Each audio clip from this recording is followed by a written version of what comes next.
Friends and family, what's up? This is Justin Houchin with Epicenter Wellness, coming at you today with another video to hopefully get you thinking about preventive wellness.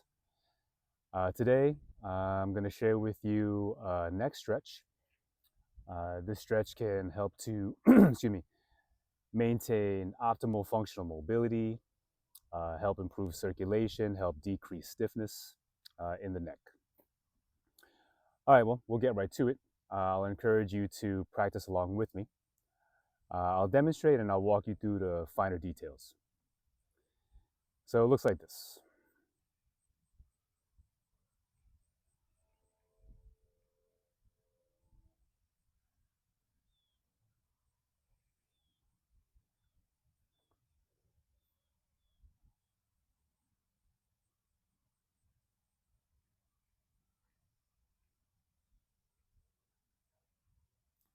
Oh yeah, that feels good. Okay, so here are the details. So I'm dropping my head to one side, so my right ear is coming down to my right shoulder, and that alone will stretch the neck. But there's also this other dynamic where I'm taking my jaw and I want to come up and that way. And the crown of my head, the crown point, the bai hui point, is also going that way, has that kind of idea. So lifting with the jaw and then bringing everything over that way while maintaining an upright spine, that alone will enhance the neck stretch. But then there's this oppositional force where I bring my hand out and I think that everything wants to go out this way. It's like I'm extending out through my fingertips. So the collarbone comes down a little bit, and yeah, it's all the structures move this way while the top of my head and my jaw are going this way. So there's an oppositional idea there. And then I bring my arm back and my head back, and that'll give you even more of a stretch.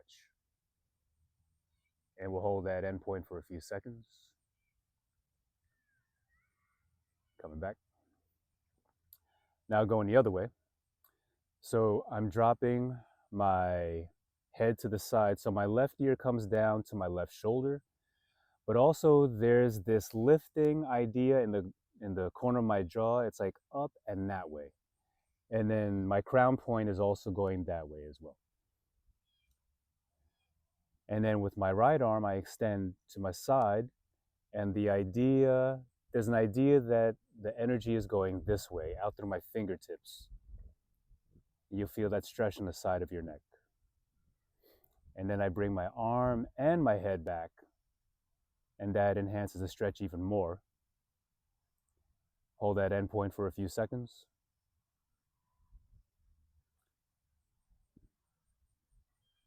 And we'll bring it back. All right. So for you nerdy anatomical types,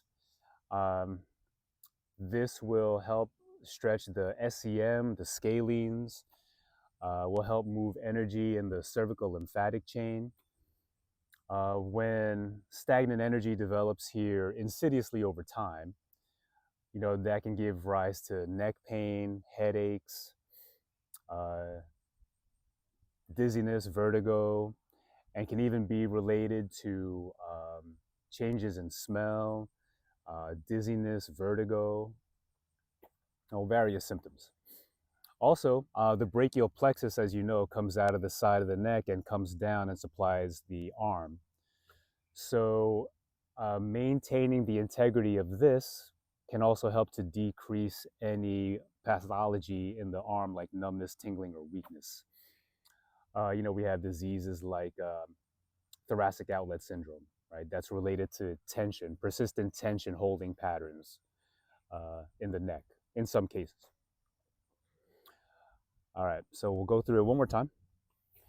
So I'm dropping my head to my right, my arm comes down to the left.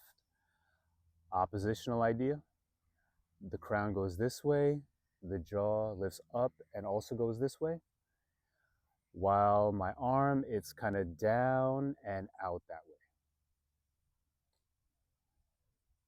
And then bring head and neck back to augment the stretch even more. Hold that endpoint for a few seconds. You may feel a little tingling or warmth going into the hands, typically not an issue. Come back. The other way. My head to the left, my arm to the right. With the jaw, there's an upward and outward energy this way. With my arm, there's a downward and outward energy in the opposite direction. And now I bring the head and arm back. No forcing, should be comfortable. And feel that stretch. All right, bring it back. So that end point, you can hold, generally speaking, 5 to 10 seconds. Now you can play with the position of your head and neck, and depending on how you rotate your head and neck or tilt in different directions, you'll stimulate different muscle pathways. And so you can customize it to whatever feels the best in a given moment. If you have numbness or tingling in the hands, weakness in the arms or hands, the stretch may not be for you at this time, but I would definitely encourage you to get that checked out by a qualified healthcare provider. In terms of practice, depending on how much time you are sitting with your head and neck in one position, and I reckon that it's pretty common these days, with us working on computers and screens, or for you professional musicians out there, having your head and neck, playing saxophone, playing the flute, violin, what have you. You can practice this, once on the order of once every 3 to 4 hours, something like that, Once a day could suffice too. All right, well, I hope this helps you. I hope you find it beneficial. If you do, please tell a friend. Hit the like, subscribe button, leave a constructive comment or question if you have one of those. And I will see you down the road. Take care.